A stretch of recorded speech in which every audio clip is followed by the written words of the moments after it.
Bonjour, bonsoir, bien-aimés dans le Seigneur. C'est un honneur que vous nous suivez et l'endroit que vous nous suivez ce soir. Nous venons encore en séjour continuer avec nos enseignements que nous avons commencé il y a quelques semaines ou quelques mois et que nous avons intitulé « Régner avec le Seigneur ». Nous sommes encore à la première partie dont nous avons introduit il y a quelques semaines de l'onction. Et aujourd'hui, nous sommes au 8e point où nous allons parler de l'onction du ministère de l'armée. La fois passée, nous avons parlé de l'onction des ministères juridiques. Aujourd'hui, nous allons parler de l'onction du ministère de l'armée. Avant que nous puissions continuer notre enseignement de ce soir, nous allons prier le Seigneur afin qu'il nous donne un entraînement spirituel meilleur de la parole de ce soir. Prions notre Dieu. L'Éternel, notre Dieu de gloire, est le Père de bonté. Je te dis merci pour ce moment, Seigneur, que tu nous donnes l'opportunité de pouvoir parler de ta part. Accepte, Seigneur, que je diminue, que toi seul croisse. Prends la place de Dieu, prends le contrôle de ces lieux, prends le contrôle du message de ce soir. Que ce message transforme la vie de quelqu'un, ramène quelqu'un à la compréhension et à marcher dans la communion avec toi, sous ton règne. Et c'est là pour la gloire de ton nom. Au nom de Jésus-Christ, Papa, je te prie et donne gloire à ton nom avec multiples actions de grâce. Amen. Comme nous venons de dire, nous parlons ce soir de l'onction du ministère de l'armée. La première question que nous pouvons nous poser est un soldat peut-il régner avec le Seigneur? Un soldat qui porte les armes, un soldat qui peut tuer, un soldat qui peut aller en guerre pour verser le sang. Est-ce que peut-il régner avec le Seigneur? Nous allons lire dans le livre de Luc pour répondre à cette question. Pendant que Jean-Baptiste préparait la venue de notre Seigneur Jésus-Christ, il baptisait. Et plusieurs catégories de gens allaient vers Jean-Baptiste pour se faire baptiser. À cette époque, les publicains, les collecteurs d'impôts et les militaires, c'était des catégories de personnes odieuses au peuple que les gens n'aimaient pas, que les gens considéraient les plus grands pécheurs de cette époque-là. Ces gens se sont aussi approchés à Jean-Baptiste parce que parmi eux, il y a des gens qui voulaient être aussi sauvés. Ils ont posé la question à Jean-Baptiste. Et nous, qu'est-ce que nous pouvons faire pour être sauvés? Au collecteur d'impôts, Jean-Baptiste répondit de cette façon, dans le verset 12. Il vint aussi de publicains pour être baptisés. Ils lui dirent, Maître, que devons-nous faire? Jean-Baptiste leur dit, il leur répondit, n'exigez rien au-delà de ce qui vous a été ordonné. Aux publicains, il leur dit, ne soyez pas des fraudeurs, ne fraudez pas, ne prenez pas ce qui nous a pas été ordonné. Limitez-vous à ce qui vous a été ordonné. C'est votre travail, c'est ce qui vous a été confié, mais faites votre travail honnêtement, sans exiger ce qui ne vous avait pas été ordonné. Ça vient aussi le tour des soldats. Les soldats aussi lui demandèrent, et nous, que devons-nous faire? Il leur répondit, ne commettez ni extorsion, ni fraude envers personne et contentez-vous de votre solde. Je pense que vous pouvez vous imaginer avec moi que quand de telles personnes ou des soldats pouvaient venir vers Jean-Baptiste, c'est-à-dire Jean-Baptiste pouvait leur dire, quittez l'armée, cessez d'être soldat pour que vous soyez sauvés. Mais Jean-Baptiste ne leur avait pas dit que votre métier était démoniaque, ne leur a pas dit abandonnez l'armée, il leur a juste dit ne commettez ni extorsion ni fraude envers personne et contentez-vous de votre solde. Donc, pour que ces gens soient sauvés, les soldats, pour que les soldats soient sauvés, Jean-Baptiste ne leur a pas dit de quitter l'armée. Mais Jean-Baptiste leur dit de ne extorquer personne, de ne commettre envers personne une fraude, ne commettez envers personne, ne commettez ni fraude envers personne et contentez-vous de votre solde. Qui se contentent de leur solde, qui ne commettent pas de fraude envers personne. Dans d'autres termes, le travail des soldats n'est pas refusé par notre Dieu. Un soldat peut régner aussi avec le Seigneur. Quand Josué voulait prendre la terre promise, quand il s'apprêtait d'entrer dans la terre promise, il a vu une personne avec l'épée. Il s'est approché de lui, il a posé la question. Es-tu de notre ou es-tu avec nos ennemis? La réponse de cet homme c'était, je suis le chef de l'armée de l'Éternel. Et la Bible déclare que l'Éternel est le chef d'armée. Le chef d'armée. Donc, être soldat, ce n'est pas un péché. Mais ce qui est péché, c'est quand un soldat commet l'extorsion, commet des fraudes, et où, quand il ne se contente pas de son solde, il entre dans les magouilles, il le tue en période de paix, à ce moment-là, le soldat est en dehors de la parole de Dieu. Mais le fait d'être un soldat, ce n'est pas un péché. Un soldat peut régner aussi avec le Seigneur. Un soldat peut être loin du Saint-Esprit. Dieu peut marcher puissamment avec un soldat. Nous allons le démontrer tout le long de cet enseignement avec les Saintes Écritures. Comment un soldat peut régner avec le Seigneur? Nous avons dit que oui, un soldat peut régner avec le Seigneur. Donc le soldat peut régner, peut faire son travail de soldat sous la puissance du Saint-Esprit. Mais comment un soldat peut-il régner avec le Seigneur? Nous allons le répondre avec aussi les Saintes Écritures toujours. David, c'était un soldat avant qu'il soit roi. Le premier travail qu'il a fait, c'était un soldat. Il s'est passé un jour, pendant qu'il fuyait le roi Saoul, il était chez les Philistins. Au moment où les Philistins s'apprêtaient à combattre contre Saoul, comme David habitait chez les Philistins, on avait joint pour aller en guerre avec, combattre Israël. Mais les généraux qui étaient avec le roi philistin, ils ont dit non, David c'est un juif, c'est un Israélite. Nous ne pouvons pas aller avec lui en guerre. Nous pouvons nous retrouver avec lui en guerre. Il se relie à ses frères et lui nous combat. Alors ça sera une erreur d'amener David en guerre avec nous, contre son peuple. Tout ce que nous pouvons faire, c'est les laisser rentrer. C'est très important. C'est très important sur ce point, j'aimerais souligner avant d'avancer. Il est très important de connaître que dans une armée d'une nation, on ne peut pas prendre les étrangers. Dans une armée qui veulent se respecter, ce n'est pas que c'est de la xénophobie. Ici, nous parlons, c'est dans les Saintes Écritures. David, on l'avait écarté parce qu'on a dit non. Il peut se relier à ses frères. Si vous prenez des gens dans une armée qui ont une double nationalité, le jour où il se retrouvera en face de ses frères, il est avec vous dans votre armée. Soutiendra-t-il ses propres frères, son propre sang, ou soutiendra-t-il un pays étranger? C'est pourquoi il faut être très prudent. Dans l'armée, c'est très... Les étrangers peuvent servir dans une nation, dans n'importe quel poste. Mais l'armée, c'est la protection d'une nation. Et comme nous l'avons dit la fois passée, la nation est sacrée. On ne peut pas la protéger avec les étrangers. Les étrangers ne peuvent pas verser leur sang pour une nation qui n'est pas la leur. C'est très difficile. Alors nous avançons. David, on lui dit non, il devait rentrer.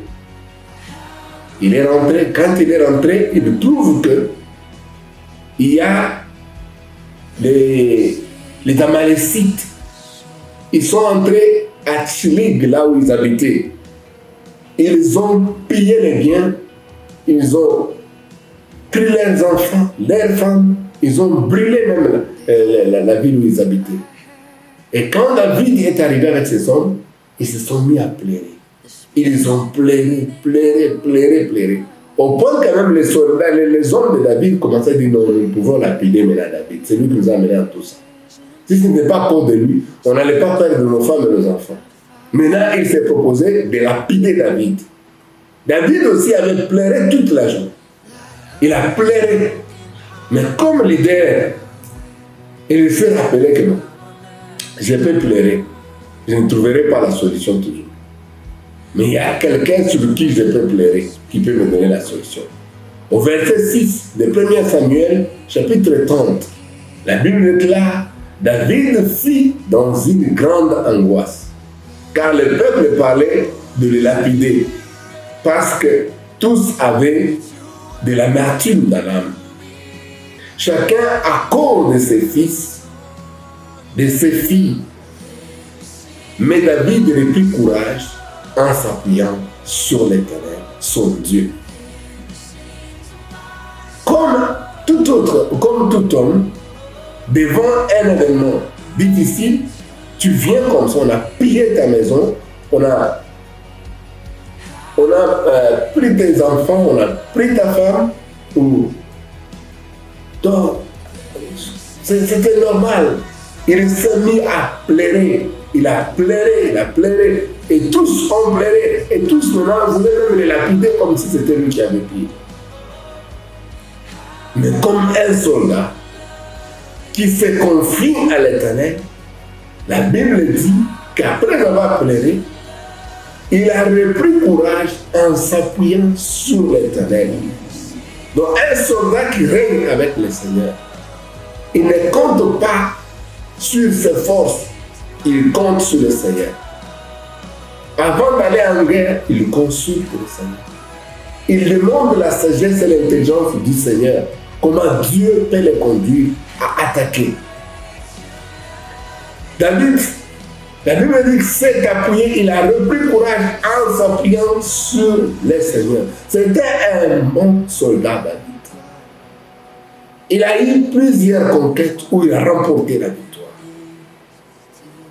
Il ne pouvait dire que je suis un bon soldat.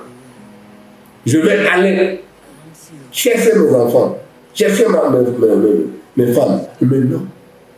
La Bible dit qu'il a repris courage, non pas en s'appuyant sur sa force, mais il s'appuyait sur l'Éternel.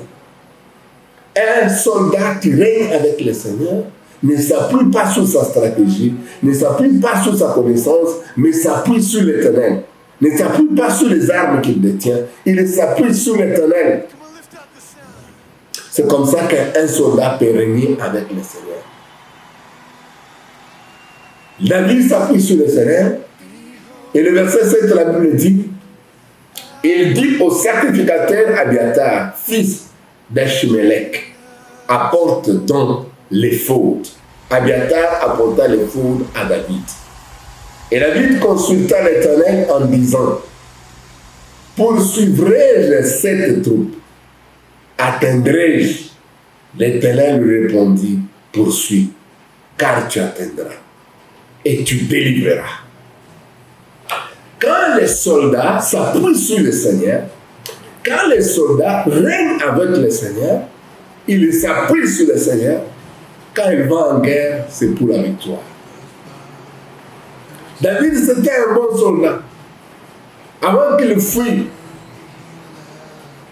Saoul, avant qu'il soit dans ces pays étrangers, David a fait plusieurs conquêtes. Il était victorieux. Donc c'était un bon soldat, mais un soldat qui s'appuyait sur le Seigneur. Donc un soldat peut régner avec le Seigneur, et la manière que le soldat peut régner avec le Seigneur, c'est s'appuyer sur l'Éternel. Un soldat qui s'appuie sur l'Éternel marche dans la crainte de Dieu. Il ne fait pas d'extorsion. Il marche loin des fraudes. Il aime son prochain comme soi-même. Il ne tue pas un. Quand il lève son épée, c'est pour rendre justice. Je m'excuse. Un soldat, il est comme l'image de Christ. Nous avons vu il n'y a pas longtemps ici, quand il y a eu la Covid, les soldats ne sont pas des médecins. La Covid, c'était un ennemi invisible. Mais les soldats, on les avait déployés dans les rues. Les médecins, on peut comprendre, ils allaient dans l'hôpital pour soigner. Mais les soldats, qu'est-ce qu'ils combattaient dans les rues? La Covid, c'était un ennemi invisible. Mais ils ont exposé la vie. Quand une guerre explose dans une nation, les pasteurs, les fidèles, les présidents, les gouverneurs, tous se cachent. C'est les soldats que vous allez voir dehors. C'est pourquoi je dis que les soldats sont l'image de Christ. Comme Jésus-Christ dit en Jean chapitre 10, verset 11. Je suis le bon berger. Le bon berger donne sa vie pour ses brebis.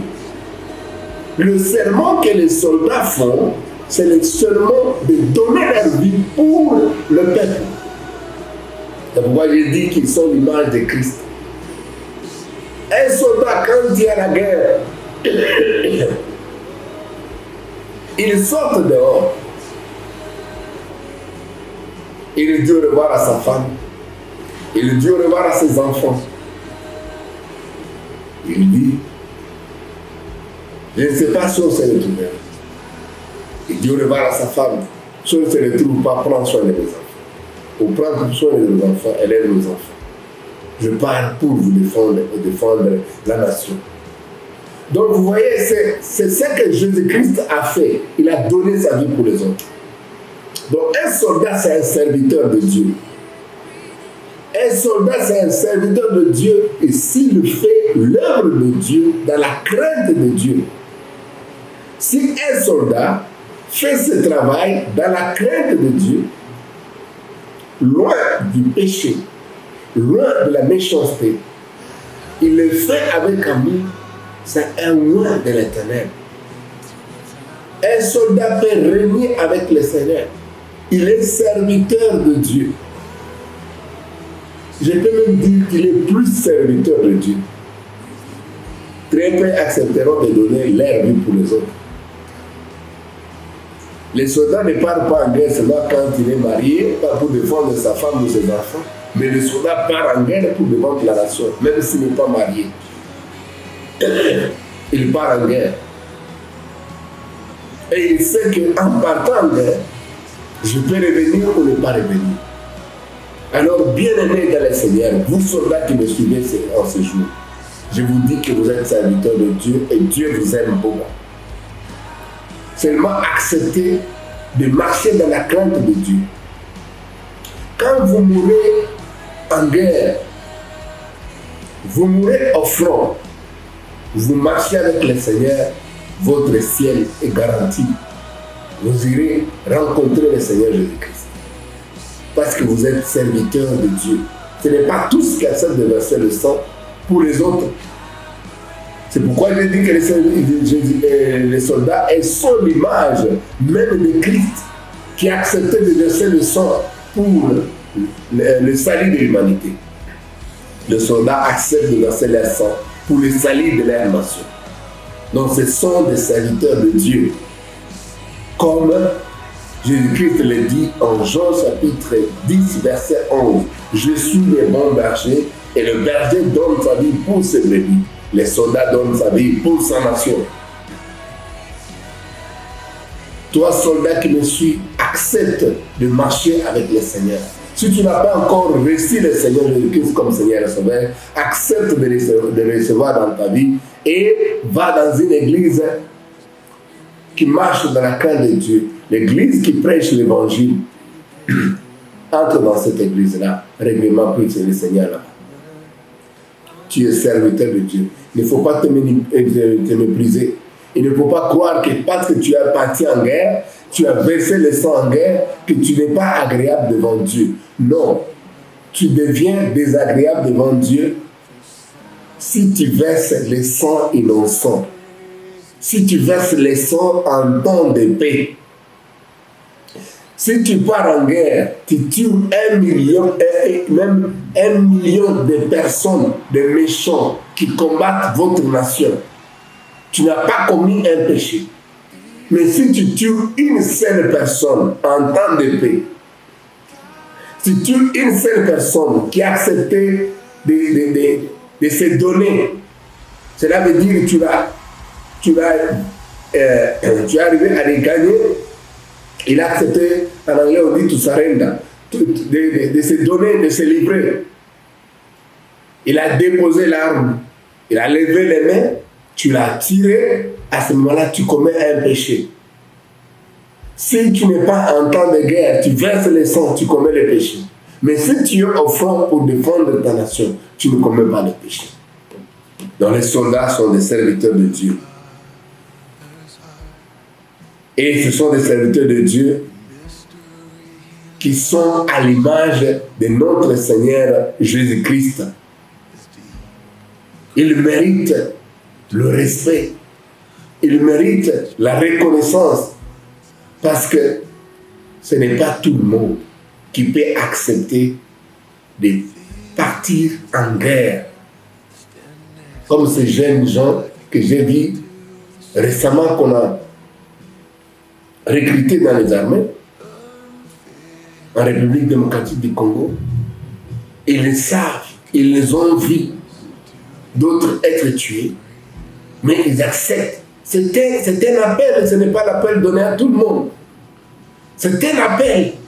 Donc fais cet appel-là avec le Seigneur Jésus-Christ. Accepte de donner ta vie au Seigneur Jésus-Christ. Et entre dans l'armée. Tu seras un soldat, pas comme tout autre soldat, mais un soldat qui fait sa mission sous l'onction de Dieu. Et tu tomberas en guerre que quand Dieu l'aura voulu. Tu ne tomberas pas comme n'importe qui. Parce que si tu règnes avec le Seigneur, tu sers dans l'armée avec le Seigneur, tu n'es pas n'importe qui. Que Dieu bénisse le message de ce soir. Nous allons continuer avec la 9e partie prochainement. Nous allons continuer toujours à parler de ce point des militaires. Avant tout, nous allons un tout petit peu prier. Je demande à tout soldat qui me suit en ce moment de faire cette prière avec moi.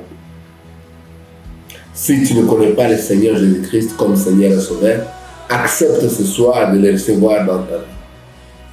Tu vas prier cette courte prière avec moi. Et après, tu pourras rejoindre l'église qui se trouve là où tu habites. L'église vivante, là où tu peux servir le Seigneur. Prions notre Dieu. Je prie d'abord pour ce soldat qui veut accepter le Seigneur Jésus-Christ comme Seigneur et Sauveur. Tu pries après moi. Merci Seigneur Jésus. Je reconnais que tu es mort pour moi. Je te dis merci parce que tu as versé ton sang sur la croix de Golgotha afin que je sois sauvé. Merci parce que c'est par ta mort que je suis sauvé.